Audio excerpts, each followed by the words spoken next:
예, 전반부에서는 통계적 자료, 통일에 대한 필요성을 묻는 여론조사 결과를 바탕으로 우리 국민들이 통일에 대해서 어떻게 생각하는지를 한번 살펴봤습니다.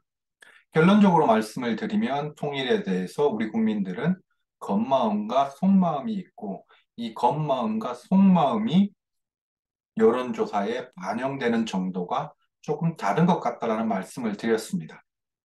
통일이 필요하십니까? 라는 질문에 대해서 그 조사를 실시하는 기관에 따라서 응답의 편차가 굉장히 큰 것을 먼저 살펴봤습니다. 정부 기관에서 실시하는 여론조사에서는 한 70%를 상회하는 국민들이 통일이 필요하다라고 응답을 했습니다.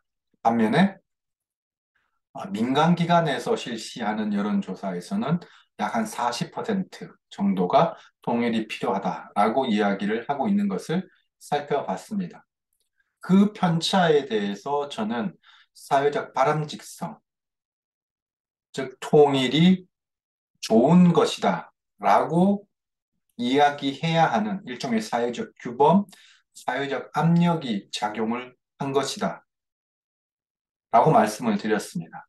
그 사회적 압력을, 사회적 규범을 환기시키는 정도가 정부 기관은 좀 크고 민간 기관에서는 좀 낮기 때문에 그러한 편차들이 나온 것이다. 다시 말해서 통일이 필요하십니까? 라는 질문은 우리의 통일에 대한 겉마음뿐만 아니라 속마음도 함께 드러내는 지표가 될 수 있다라고 말씀을 드렸습니다. 다른 한편으로는 그런 사회적 압력을 좀 없애는, 낮춰버리는 질문을 또 살펴봤습니다. 통일에 대해서 남한과 북한이 반드시 통일을 해야 되느냐라고 물어봤더니 이 반드시라는 표현을 넣었더니 통일이 필요하다라는 국민의 비율은 한 40% 정도 2년 연속 그렇게 안정적으로 나온 것 같습니다. 또 다른 질문에서는 이 통일이란 단어를 없애고 남한과 북한이 어떻게 살아가는 것이 좋을까라는 질문을 던졌습니다. 놀랍게도 이 질문에서 남한과 북한이 통일된 국가로 살아가야 된다라고 응답한 비율은 3년 연속 한 18% 정도였습니다. 약 50%, 과반이 넘는, 과반에 육박하는 비율로 우리 국민들은 남한과 북한이 자유롭게 왕래하는 정도로 살아가는 것이 좋겠다라고 응답을 했고,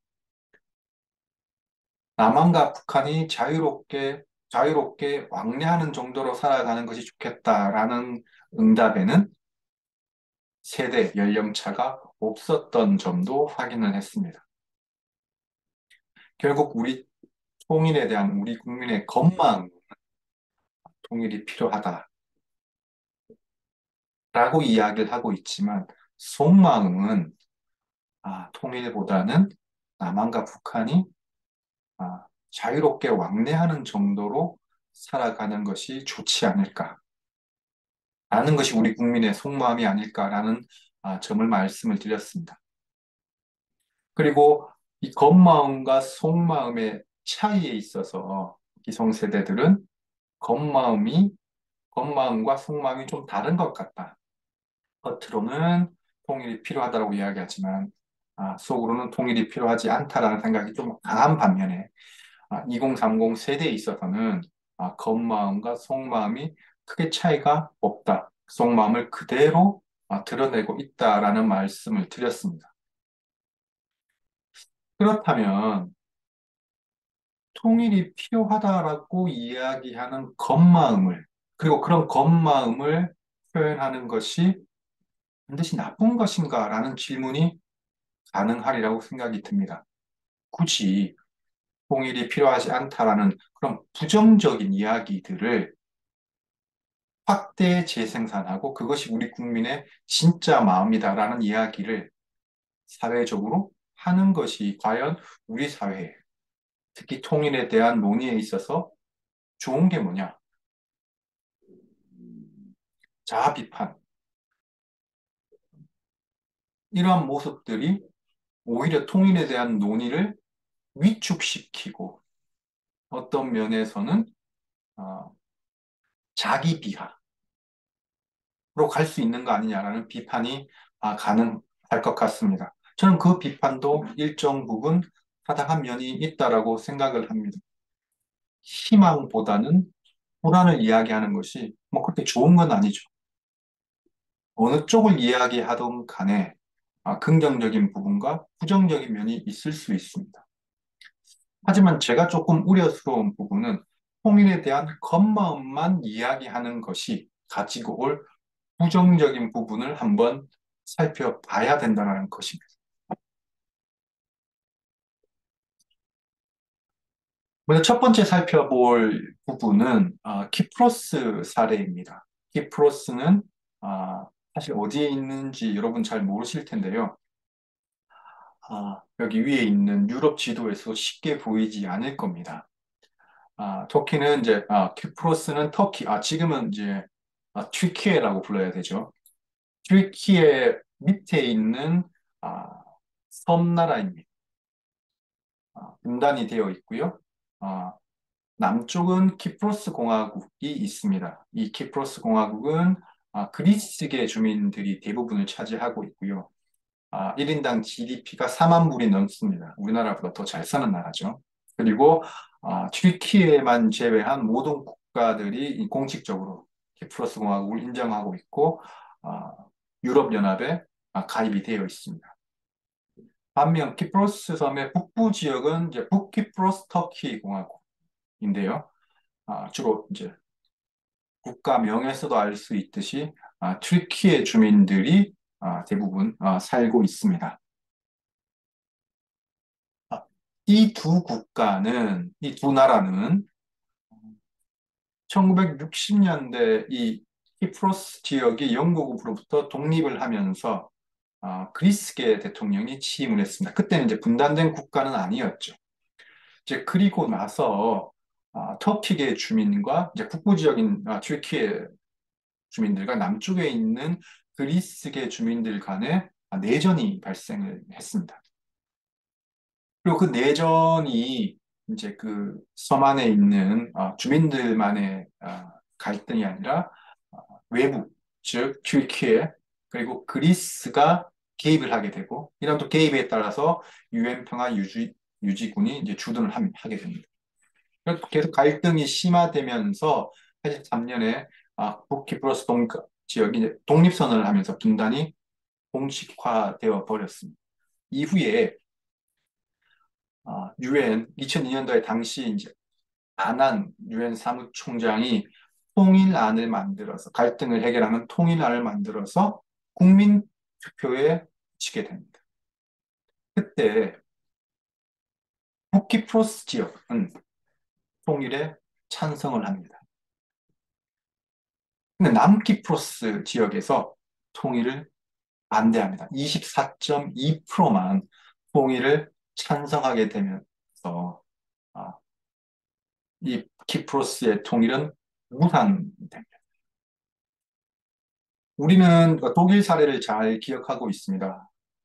동독 주민들의 국민투표를 통해서 통일이 굉장히 앞당겨진 사례가 있는데요. 이 키프로스 사례는 국민투표를 통해서 통일이 무산된 사례입니다.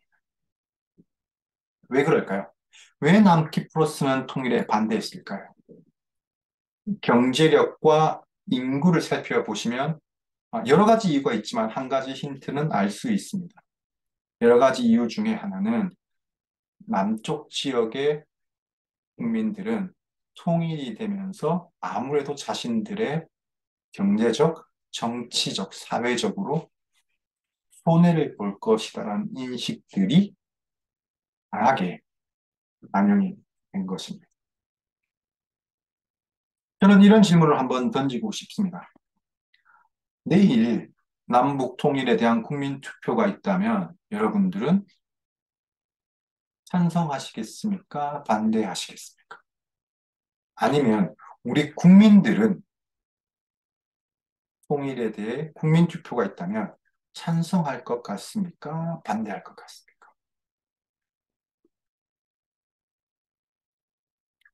결코 쉽지 않은 질문입니다.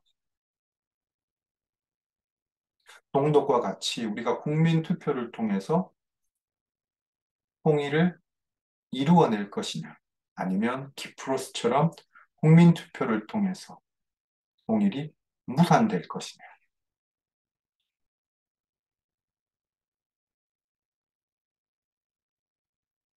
통일을 결정하는 진실의 순간이 올 수 있습니다.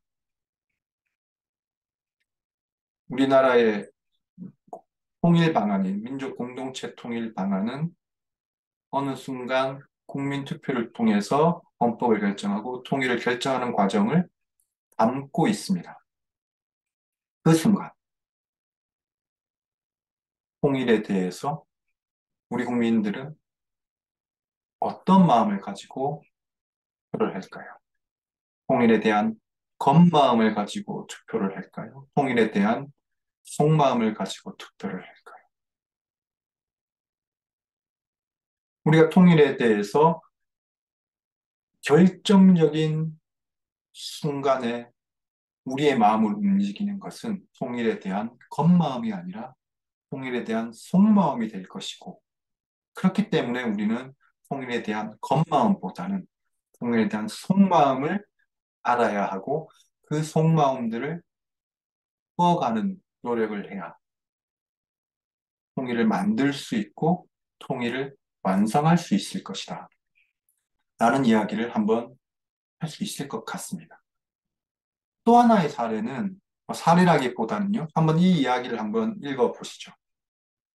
이게 미국의 사례인데요. A씨가 그 미국 남부에 있는 텍사스의 이제 콜맨에 있는 처갓집을 방문했다라고 합니다. 그래서 그냥 가족들과 즐거운 시간을 보내고 있었는데, 갑자기 장인어른께서 이제 80km 떨어진 지역에 가서 저녁 먹고 올까라는 이야기를 한 거죠. 그랬더니 A씨의 아내분이 괜찮네라고 이야기를 했습니다. 근데 A씨는 사실 가기가 싫었던 거죠. 가기는 싫었는데 다른 사람들이 가자고 하니까 나도 가야 되는 거 아닌가? 내가 여기서 반대를 하면 괜히 분위기 깨는 거 아닌가? 라는 생각을 하면서 이제 마지막으로 장모님한테 한번 물어본 거죠. 아, 장모님조차 간다라고 이야기를 한다면 나도 가야지. 그랬더니 장모님이 했다라고 이야기를 하신 거죠. 그래서 모든 가족이 차를 타고 갔습니다. 그런데 30도가 넘는 그 더운 여름에 사막을 가로질러 식당에 가서 밥을 먹었지만 음식도 그렇게 좋지 않고요. 그래서 또다시 한 1시간 차를 타고 한 4시간의 여행을 마쳤습니다. 누구도 행복하지 않았던 거죠. 그때 한 사람이 그냥 누구가 이런 이야기를 합니다. 아주 즐거운 여행이었죠? 라고 이야기했더니 장모님께서 자신의 본심을 드러낸 겁니다. 나는 진짜 가고 싶지 않았는데 다른 세 사람이 가고 싶다고 난리를 치니까 내가 따라 나갔다. 그러니까 A씨도 나도 가고 싶지 않았는데 다 다른 사람이 가자고 하니까 나도 나선 거다. 그랬더니 아내분도 나도 당신이 가자고 하니까 내가 간 거야. 라고 이야기를 한 거죠. 그랬더니 그 문제, 가자고 처음에 제안을 했던 장인이 나는 너무 지루해하는 것 같아서 그냥 아무 생각 없이 이야기해 본 것뿐이야. 라고 이야기를 한 거죠.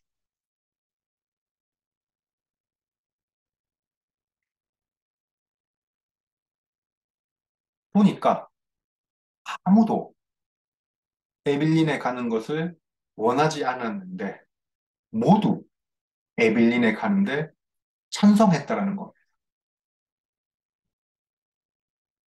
모두 그 여름 에어컨 바람을 쐬면서 집에 앉아 있기를 원했지만 모두 에빌린에 가자고 이야기를 해버린 거죠. 그래서 모든 사람이 불행해지는 그런 일이 있었다. 이걸 에빌린의 역설이라고 이야기를 합니다. 경영학 하시는 분들은 좀 들여보셨을 텐데요.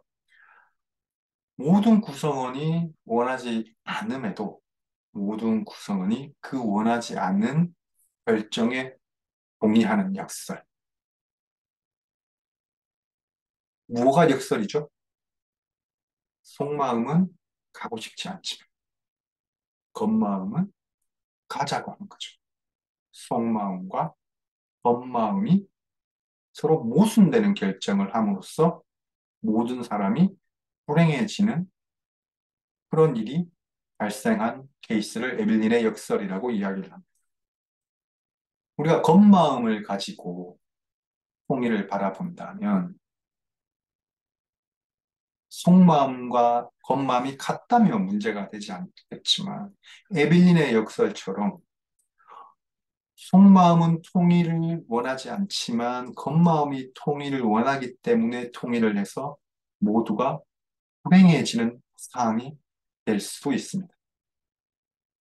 우리가 통일을 왜 해야 되는가를 생각을 한번 해봅시다. 통일 그 자체가 우리 국가와 우리 민족의 목표입니까? 통일을 하는 이유가 무엇일까요? 남한과 북한의 모든 동포와 민족, 국민들이 행복해지기 위해서 통일을 해야 하는 것입니다. 통일을 해야 되는데 그 누구도 통일을 했는데 그 누구도 행복하지 않는 통일이라면 그 통일을 해야 할까요? 물론 해야 한다, 말아야 된다라는 토론은 가능할지 모르겠지만 과연 그러한 상황이 바람직한 상황일까요? 우리가 원하는 통일은 남한의 국민과 북한의 주민이 모두 동의하고 모두 행복해하면서 통일을 만들어 가야 되지 않을까요? 물론 이 에빌린의 역설과 키프로스 사례가 보여주는 내용들은 지금 당장의 문제가 아닐 수 있습니다. 음, 나중에 뭐 국민 투표의 순간일 수도 있고요. 통일 이후의 이야기일 수도 있습니다.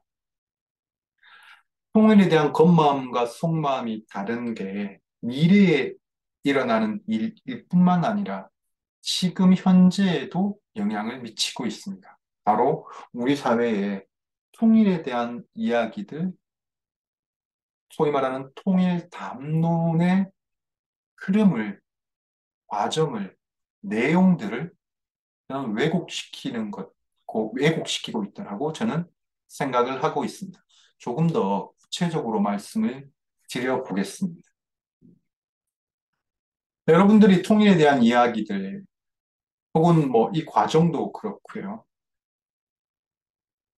통일이 필요하다라는 이야기들 할 때 항상 시작과 끝은 2030 세대입니다. 다시 말해서 통일 인식, 통일에 대한 태도라는 이야기가 나오면 그것은 기성세대의 문제가 아니라 2030 세대의 문제였습니다. 맞습니다. 2039 세대의 문제인데 그것은 통일에 대한 겉마음의 문제입니다. 우리가 앞선 시간에도 살펴봤듯이 통일이 필요하십니까? 라는 질문에 있어서 2030 세대와 기성세대의 차이는 큽니다. 근데 문제는 통일에 대한 속마음의 관점에서 보면 2030 세대만의 문제가 아니라 모든 세대의 문제가 있는 것입니다. 지금 통일에 대한 속마음을 그대로 잘 보여주는 그래프를 다시 한번 살펴보겠습니다. 남한과 북한이 어떻게 살아가면 좋을까요? 라고 물어봤더니 통일이 되어야 된다. 통일된 국가로 살아가야 된다라고 이야기했던 비율 보십시오. 20대 13, 30대 11, 40대 17, 50대 21, 60대 19, 70대 29.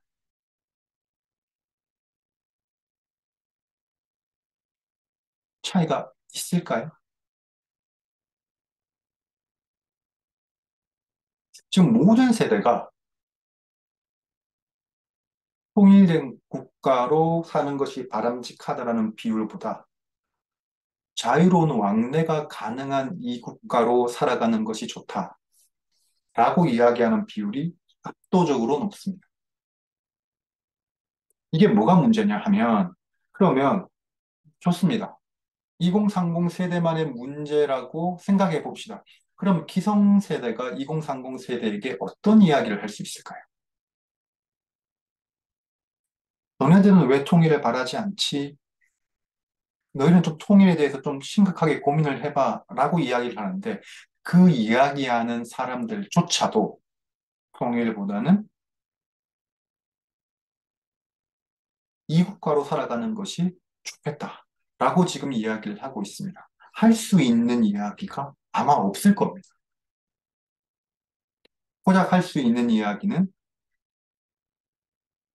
좀 사회적 규범에 맞춰서 이야기하면 좋지 않을까 정도겠죠. 왜냐하면 자신들이 그렇게 하고 있으니까요. 통일을 바라는 비율이 17, 21, 16%인 세대가 2030 세대에게 어떤 이야기를 할 수 있을까요? 우리 사회의 통일에 대한 컨텐츠가 부족하다, 담론이 부족하다, 정책이 부족하다라는 이야기를 합니다. 거기에 이유는 그 정책을 만들어내고 있는, 담론을 주도적으로 생산하고 있는 기성세대들조차도 통일보다는 자유로운 왕래가 가능한 상태가 더 좋다라고 생각하고 있기 때문이죠. 속내가 그렇기 때문에 무언가를 만들어낼 수 없는 상황인 것입니다. 이 악순환을 이제는 끊어야 통일에 대해서 한 발짝 더 나아갈 수 있을 거라고 저는 생각하고 있습니다. 그럼 무엇을 해야 할까? 우리는 이미 몇 가지 이야기들을 머릿속에 떠오를 거라고 저는 생각을 합니다. 저는 제일 중요한 것이 통일에 대한 겉마음과 속마음이 다르다라는 것을 인정을 해야 된다고 생각을 합니다. 아, 통일이 필요하십니까? 라는 질문에는 진짜 통일을 원하는 마음과 다른 사람인들이 시선에 대한 우려, 즉 인상 관리에 대한 요인들이 섞여 있구나. 저걸 있는 그대로 국민들의 속마음이 드러나는 지표로 봐서는 안 되는구나. 라는 생각을 저는 확산시키고 그런 생각들을 가지고 계셔야 된다고 생각을 합니다. 그러니까 겉마음과 속마음이 다르고 그것들이 뒤섞여서 나오고 있는 현재 통일 담론, 통일 여론조사의 결과를 인정을 하고 그 인정을 바탕으로 통일에 대해서 우리 국민들이 어떻게 생각하고 있는지를 보다 정확하게 봐야 된다라는 생각들을 저는 해야 된다라고 생각을 합니다. 그게 굉장히 고통스러울 수 있습니다. 아까 우리가 사회적 바람직성이라는 것이 내 자신에 대한 기만, 그리고 타인에 대한 기만이 섞여 있는 거라고 이야기했잖아요. 다시 말해서 나는 통일을 바라고 있지 않구나. 사회적 규범에 대해서 조금 벗어나 있구나라는 생각들을 해야 되는 거죠. 그게 좀 고통스럽습니다. 하지만 그것이 우리 사회, 나뿐만 아니라 모든 사람이 지금 그렇다라는 이런 현실을 인정하고 현실을 정확하게 진단하는 것이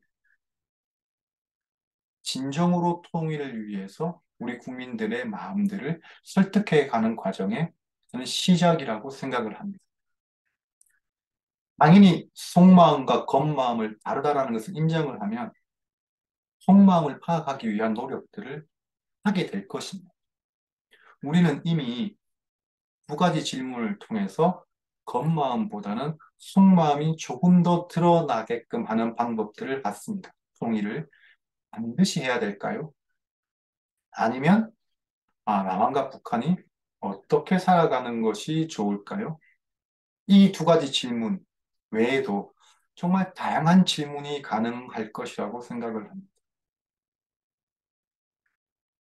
질문을 어떻게 던지느냐에 따라서 응답의 차이가 나타나고 있고 마음의 차이가 보인다면 우리는 통일을 왜 해야 될까라는 질문보다는 지금은 통일에 대해서 굉장히 다양한 질문들을 만들어 보는 노력들, 또 그 질문을 만들어 보는 노력들을 통해서 통일에 대해서 저는 생각해 볼 수 있다고 생각을 합니다.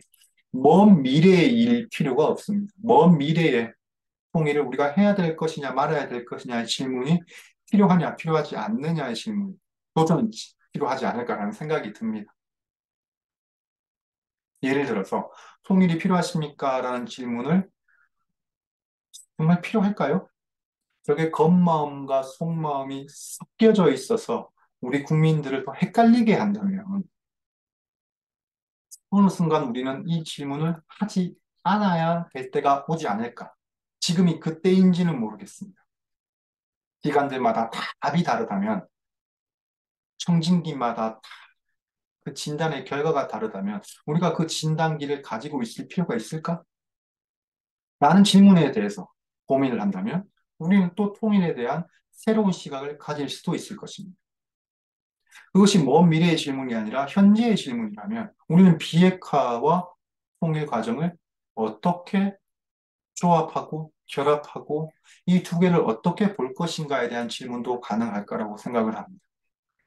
저렇게 우리를 위협하는 핵무기를 만들어내고 고도화하고 있는 북한과 통일을 해야 돼? 그러면 북한이 비핵화를 하지 않는다면 우리는 어떻게 해야 되지? 비핵화를 하지 않는 북한과 어떻게 통일을 만들어 가야 되지? 어떻게 설득해야 되지? 압박해야 되지? 이것들이 통일 문제와 분리된 것이 아닙니다. 비핵화는 비핵화대로, 통일은 통일대로 이렇게 가는 것이 아니라 두 개의 가정을 묶어보는 질문들.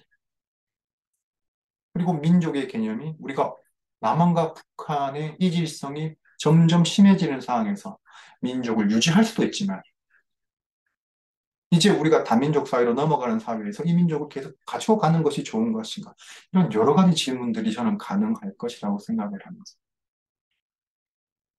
질문을 만들어내는 것은 강요를 하는 것이 아닙니다. 2030 세대건 기성세대건 우리가 어떻게 통일을 생각해야 될 것인가에 대한 질문을 만들어내는 과정이 세대 간의 갈등도, 세대 간의 차이도 줄이는 그런 방법이 아닐까라는 생각을 해봅니다. 시간이 좀 지났는데요. 오늘 내용을 요약을 하면 우리가 통일에 대한 여론조사를 통해서 속마음과 겉마음이 섞여서 결과들이 나오고 있고 이 속마음을 조금 더 보여주는 질문을 좀 살펴보니까 우리 국민들은 통일을 원하는 것 같지가 않더라라는 이야기를 드렸습니다. 그게 속마음인데 겉으로는 그렇게 이야기를 하지 않는 거죠. 속마음과 겉마음이 있는데 우리가 조금 더 속마음을 파악하기 위한 노력들을 하지 않으면 진실의 순간에 혹은 에블린의 역설처럼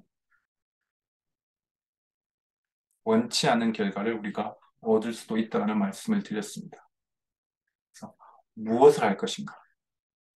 이러한 현실을 인정하고 속마음을 파악하기 위한 질문을 만들어내고 그 질문을 논의하는 과정을 통해서 통일에 대해서 정말 다양하고 솔직한 마음들을 드러내는 것이 중요하다는 말씀을 드리면서 제 강의는 마치도록 하겠습니다.